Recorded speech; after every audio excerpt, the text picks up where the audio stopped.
उद्या जर शेती करणारी पिढीच निपाजली नाही तर काय करणार आहे तुम्ही? खायला अन्नाचा कण नसन त्यावेळी काय खाता? पैसे, नोटा? शेती म्हणजे माती नसती, शेती सोनं आहे, सोनं. म्हणून शेती ऐकायची नसते तर शेती राखायची असते आणि राखून ती अशी मेहनतीनं कसायची असते.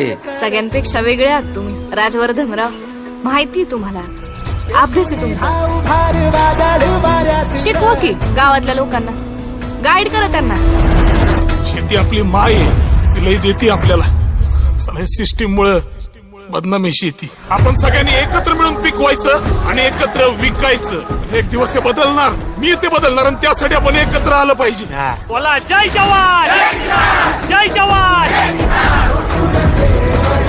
यापुढे शेतकरी एक ब्रँड म्हणून जन्माला येणार आहे. ब्रँड.